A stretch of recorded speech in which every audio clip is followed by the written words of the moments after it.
The Mysterious Traveler.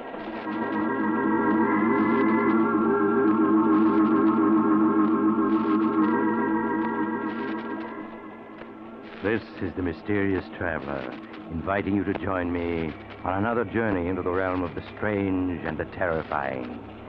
I hope you will enjoy the trip, that it will thrill you a little and chill you a little. So settle back and get a good grip on your nerves, if you can.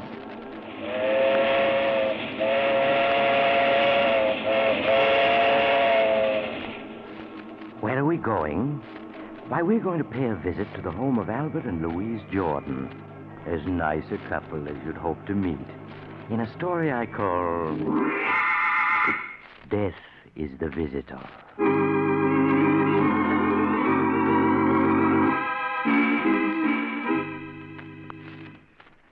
My story begins in the Jordan home late on a hot summer night.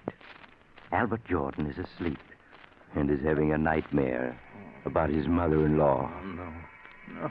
You can't pull the wool over my eyes, Albert Jordan. I'm on to your ways. Think that my only child was foolish enough to elope with you. But you made her do it, Albert. You made her. No. She wanted... As long as I'm alive, she'll be protected from you. Albert, are you listening? Leave me alone. Please. Darling, wake up. What is it? You were having a nightmare, dear. You don't want to wake Mother up. She needs a good night's sleep for a trip tomorrow. Oh, yes, the trip. I wish it was tomorrow already. She was gone.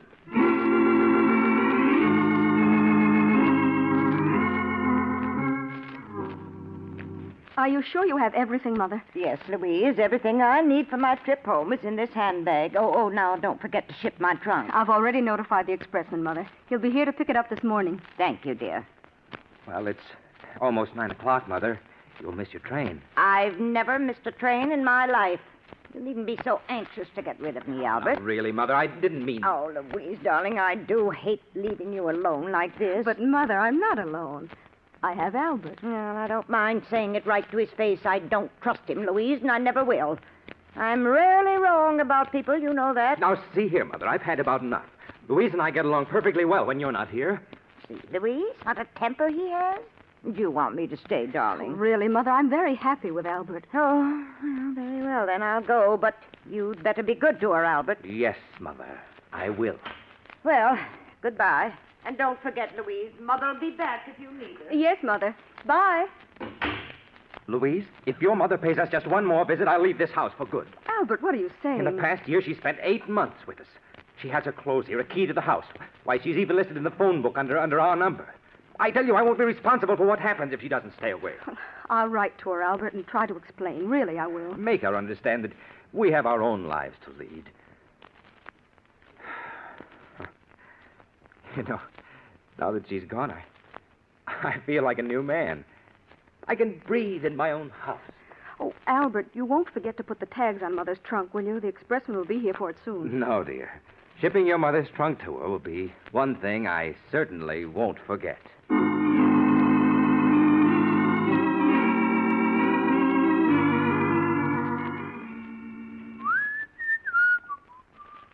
Let me see. This is, hence, Murdoch. 125 River Road, Ferndale, Pennsylvania. That won't be necessary, Albert. My trunk can remain here. Mother, but you went to catch your train. I know I did, but I changed my mind about going. I won't leave my little girl alone. Why are you looking so startled, Albert? Are you hiding something from me? No. No, of course not. Where's Louise? She went downtown an hour ago. She should be home soon. I'm sure at least she'll be glad to see me. Oh, you haven't locked my trunk yet. That's good. So you've come back. Again. You've always wanted to get rid of me, Albert. Keep me away from my only child. But I refuse to give her up. Yes, I've come back, Albert, and I'm staying for good. Frankly, I don't trust you. You don't trust me? No. I don't even know your background. For all I know, you may have criminal tendencies. There's a certain amount of the criminal in all of us. Most people can control their worst instincts. some can't. Exactly. And I'm here to see to it that no one harms Louise. But, Mother, who's going to look out for you? Albert, why are you looking so queerly at me? Are you sick? Yes, Mother, I'm sick.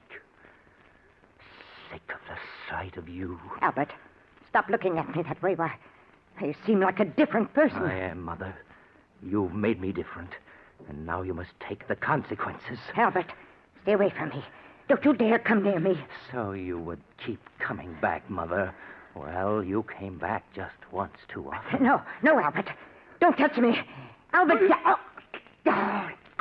You should have taken that train, Mother. But at least now, I know you won't be coming back ever again.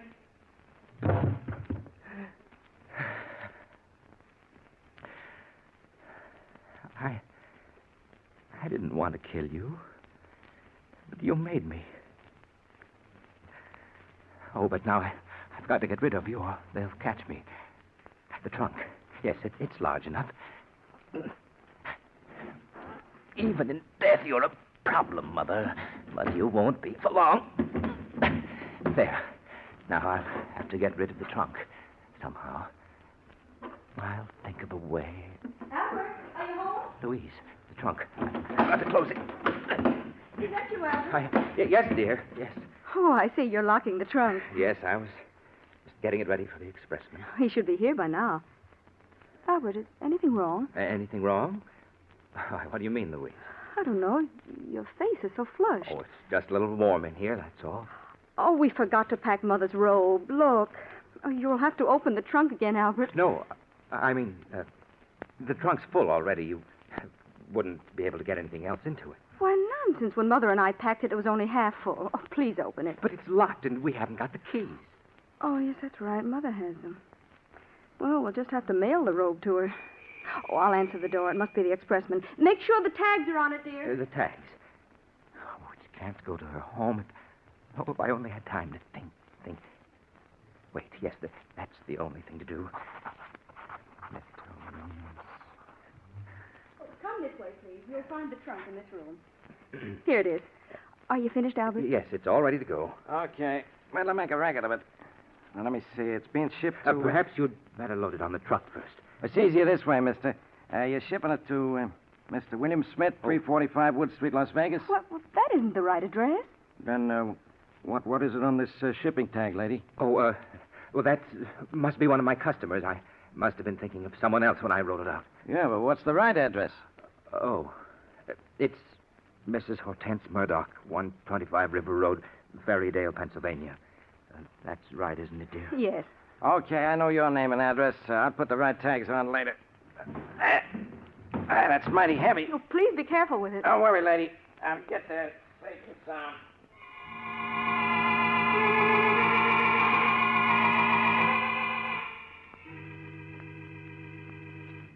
Albert, did you get the mail just now? Yes, dear. Is there a letter from Mother yet? No, just a few bills. I'm really worried. It's a week now and no word from her. But you mustn't worry, Louise. I'm sure she's all right. Why, Albert, you're even worried yourself about her. You look so upset. Oh, I'll answer. I'll come with you. Maybe it's a special delivery from Mother. Yes? Hey, good morning.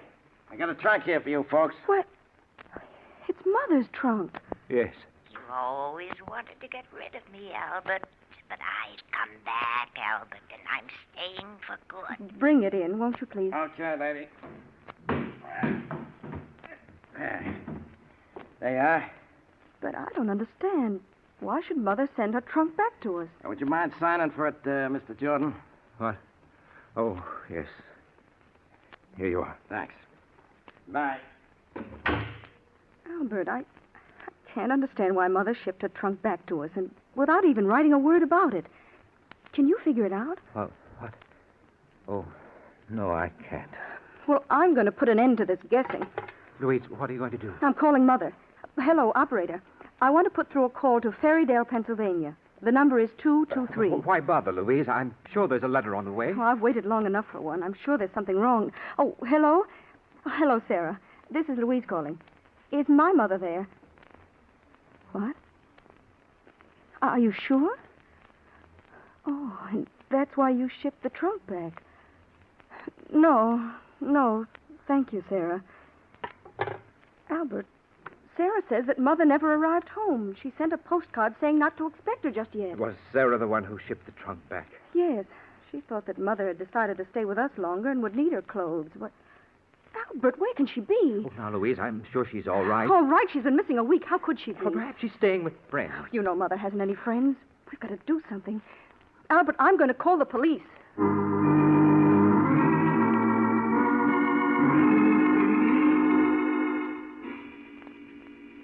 The police investigated, but they had no clues, so they didn't learn anything. And George got rid of the embarrassing trunk just as fast as he could. Telling Louise he was going to put it into storage, he took it to a trucking company to ship it as far away as it could go. It was the only thing he could think of to do. All right, I got it straight, I guess, now. Mr. Richard Jones, 65 Ocean Avenue, Los Angeles. Is that right? Yes, that's right. He's my brother. Yeah, and your name is, Martin Jones. Yeah? 1635 Sherwood Road, Riverdale, New York. Jones, Sherwood Road, Riverdale. All right, Mr. Jones, now let's see. That'll be $18. Oh, well, here's 20. Keep the change. Oh, thanks, Mr. Jones. Here's your receipt. It'll go out right away. There's a truck leaving tonight. Don't you worry. This trunk will get to Los Angeles all right. That's fine. It'll be quite a load off my mind when it's gone.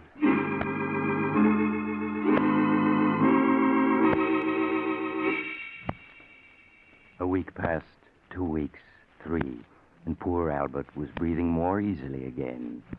Until one morning when something most unexpected happened. Louise, darling. Yes, Albert. Oh, darling, I have a present for you. Some flowers. Just saw them and thought you'd like them. Thank you, Albert. You're very thoughtful. Louise, your mother's been missing more than a month now. You can't go on like this. You'll have a breakdown. Oh, Albert, where can she be? Why can't the police find her? Well, darling, if she hasn't been found in 5 weeks... Oh, excuse me, dear. I'll answer. Maybe it's news of Mother, Albert. Good evening. I got a trunk here. I think belongs to you. A trunk? Yeah, that's right. You've always wanted to get rid of me, Albert. But I've come back, Albert. I've come back. Do you recognize it? It's yours, isn't it? Oh, no. Huh? Well, ain't you the fella that shipped this trunk about a month ago? Didn't you give me a $2 tip? I'm afraid you have me confused with someone else. Don't you know where the trunk goes? Well, no. You see, it's come all the way back from California. It seems there wasn't no such address where this was shipped to. Surely it had a return address. Yeah, but the trunk got wet. The return address kind of washed off, so it came back to the office where it was shipped from. Oh. But what makes you think it belongs here? Well, you see, I kind of did a little detective work. The initials stamped on the trunk are HGM. Well, I looked it up in the phone book, and the only person in town with those initials lives here. Well, I'm sorry, but it certainly isn't my trunk. Oh, well, I'm sorry to trouble you. I'd have sworn you was the guy that gave me that $2 tip. Where will you take the trunk now? Oh, it'll be put to the unclaimed baggage, and then in a few months it'll be auctioned off. Auctioned off? Yeah. You'd be surprised what you sometimes find in them, just like a grab bag game. Well, sorry to trouble you. Oh, wait a minute. Huh? What did you say those initials were? HGM. HGM. Why, they're my mother-in-law's initials. Her name is Hortense G. Murdoch. Well, sure. That was the only name in the book with those initials. That's why I came here. Well, that was a very clever piece of detective work. Yes, of course it's her trunk. I don't know why I didn't recognize it. Well, you know, trunks, they kind of look alike. Yes, that's right. Well, bring it in.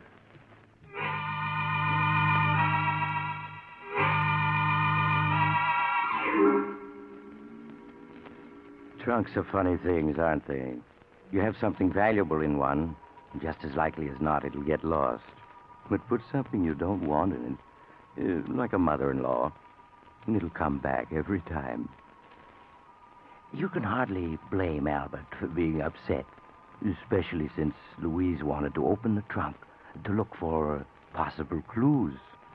But Albert managed to get Louise out of the house then put the trunk onto the trunk rack of his car and started out.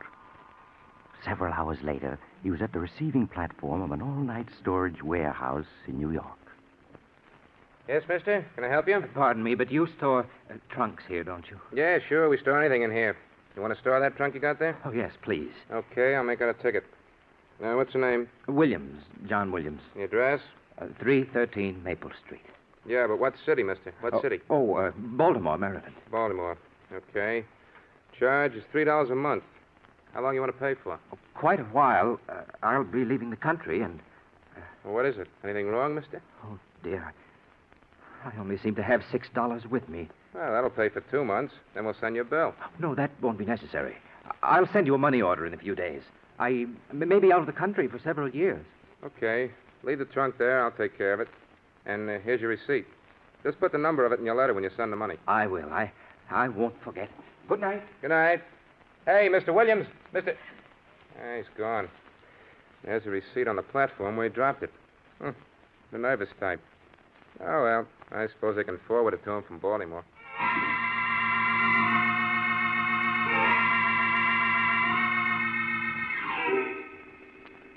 When Albert found he'd lost his receipt for the trunk, he was badly upset at first. That meant he couldn't send any money for future storage charges. But after all, there was no identification inside it, and he'd rubbed Mother's initials off the outside this time. So how could anyone trace it back to him? Especially since they'd be looking for him in Baltimore. So in a few weeks, Albert was himself again. Except for a nightmare once in a while. After all, what do I know about you, Albert? You may have criminal tendencies, and I'm going to protect my daughter from you. Yes, I've come back, and you're not going to get rid of me. Do you hear me, Albert? I've come back to stay. No. Leave me alone. Leave me alone. I tell you. Albert! No. Albert, wake up. What is it, Louise? You were moaning in your sleep, dear. You must have been having a nightmare. Oh, yes, I was. But it's not important. It's just that midnight snack I had. Go back to sleep, darling.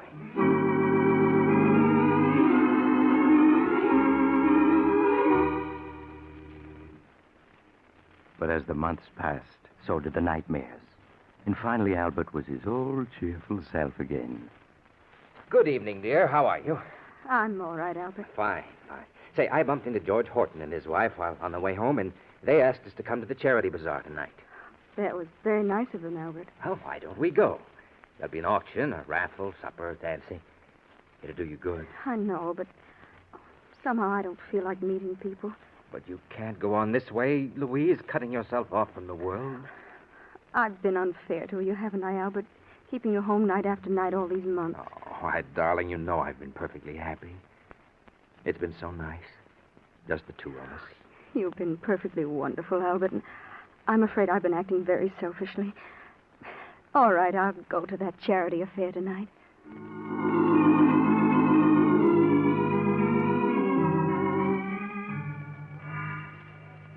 Now, what am I bid for this beautiful antique lamp? Do I hear a dollar? Do I hear a dollar? I'll bid $1. Ah, there we have a lady with a real sense of beauty. Now, do I hear $2? Do I hear $2? Well, good evening, George. Well, hello, Albert. Hello, Louise. Hello, George. Say, I'm sure glad you two came. Missed you both a lot these past months. Well, I hope you'll be seeing more of us. Hey, we've got quite a crowd here tonight. Oh, yeah. We hope to raise quite a bit of money. Say, that auctioneer's a genius. Come on, let's get a little closer. All right. Now, that gentleman over there, the one with the superb eye for beauty, bids $5 for this lamp. Do I hear $5.50? Your last chance, ladies and gentlemen, going at $5 once, going twice, sold to the gentleman in the tweed suit, and very fortunate he is. That lamp couldn't have cost more than $3 when it was new. Well, now we come to the raffle. The raffle? Yeah, the raffle for a mystery prize donated by yours truly, George Horton. Oh. Better let me sell you a few tickets, Albert. They're only 50 cents each. No, thanks, George. We just came to be sociable. Better take a chance. No telling what you might win. Now, next, ladies and gentlemen, we come to the feature of the evening. A raffle for a mystery prize, which I have hidden here beneath this canvas cover. Now, I'm going to lift this cover and show you a locked trunk. Now, take a good look at it. The trunk. Oh, no. It can't be. It is. She's come back again. Yes, Albert, I've come back. And I'm going to stay for good this time.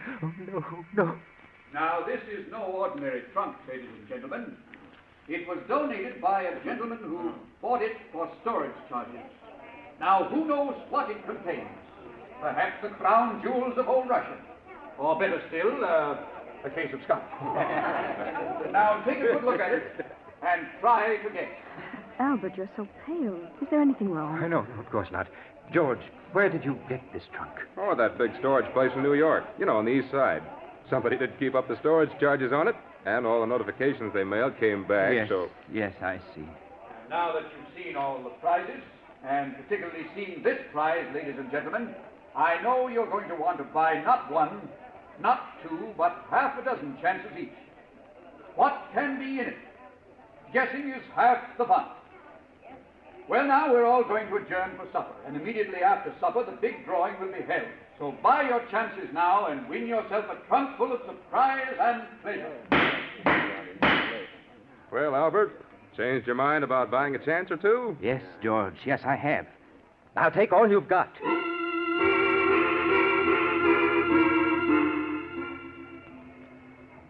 Albert, I don't understand you. You've bought every chance that was left on that trunk. Louise, I know what I'm doing. What on earth do you want with an old trunk that... looks a lot like Mother's trunk, doesn't it? Oh, no, I don't think so. But of course it does, Albert. It's the same make and color. It has the same dent there. But it couldn't be. Of course not. The idea is absurd. Darling, you're acting so strangely. You didn't eat any supper, and For now you... heaven's sakes, Louise, will you stop nagging me? I'm sorry, Albert. Hello. Feeling pretty sure you're going to win it with all those tickets, huh, Albert? I hope so. I knew the mystery of it would get you. Say, I'd even got a ticket on it myself. So you'll have some competition. Oh, I'll win it. I've got to. Well, I did my best. I picked out the heaviest trunk the place had for sale. So I don't want the winner to blame me if he doesn't like what he finds. And now, ladies and gentlemen, we're ready for the feature of the evening, the drawing for the locked mystery trunk. Now, my assistant has put all the ticket stubs in the wire wheel, and so I spin it thus. Round and round it goes, and where it stops, nobody knows. Now, the stubs are thoroughly mixed, and I stop the wheel so that this lovely young lady may reach in and withdraw the number of the lucky winner. Now, will you open your eyes, please, and read the number that you have drawn? Number 38. Number 38. Number 38. Number 38 is the winner. Is the holder of number 38 here, please? Yes, I have it. I've won.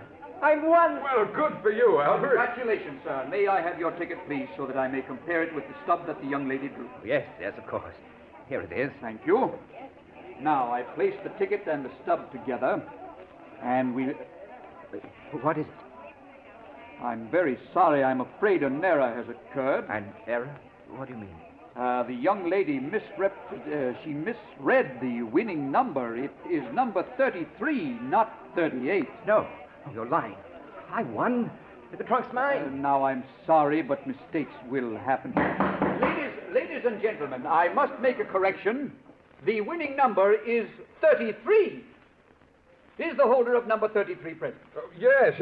Well, that's my number. Well, hard luck, Albert. But I guess you don't win after all. Now, may I have your ticket, please? Sure, here. Thank you very much. Now, ladies and gentlemen, the lucky winner, purely by chance, is the gentleman who donated the prize, Mr. George Horton. And congratulations to you, sir. And I hope you'll open the trunk now and let the rest of us know what we missed out on. I certainly will. No, he can't open it. You haven't got the key. No, but I have a bunch here that I borrowed from a locksmith, and one of them's bound to work. You mustn't open it. George, I'll buy that trunk from you. But I don't want to sell. Hey, I want to know what's in the trunk. That's where the fun comes in. I'll give you $100. You can't refuse. 100?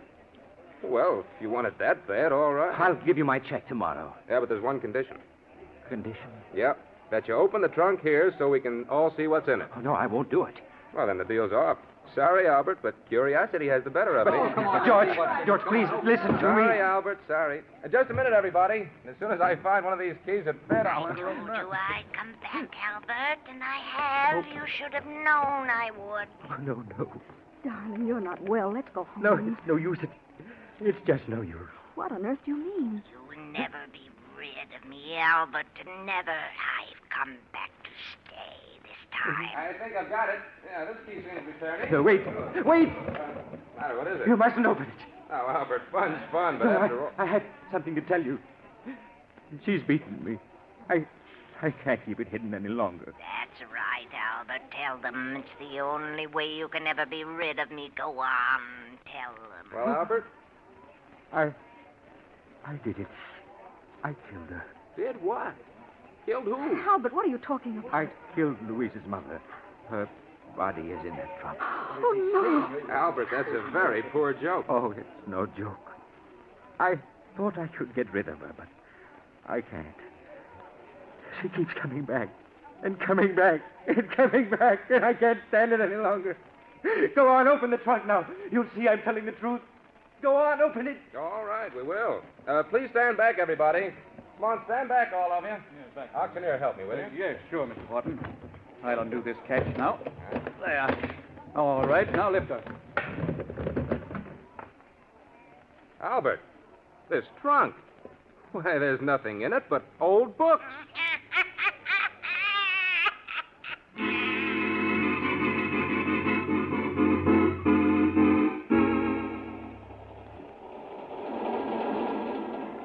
This is the mysterious traveler again. Poor Albert. He let himself be fooled by the wrong trunk. Maybe it was his guilty conscience. What happened to him? Why, he's getting the best of attention these days in a small but comfortable room with bars over the windows. The only trouble is the bars won't keep his mother-in-law out. She comes in every night to talk to him. So if you're ever tempted to... Oh, you're getting off here. I'm sorry. But I'm sure we'll meet again. I take this same train every week at this time.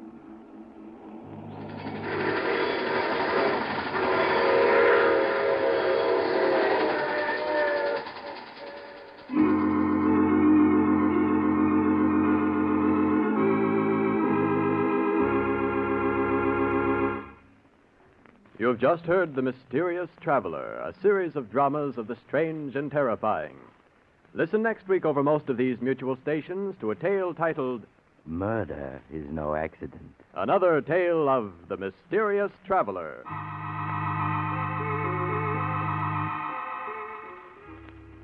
The Mysterious Traveler is presented by the Mutual Network from our New York studios. Russ Dunbar speaking. Stay tuned to this station for another exciting crime drama, True Detective Mysteries, which immediately follows Station Identification. This is the Mutual Broadcasting System.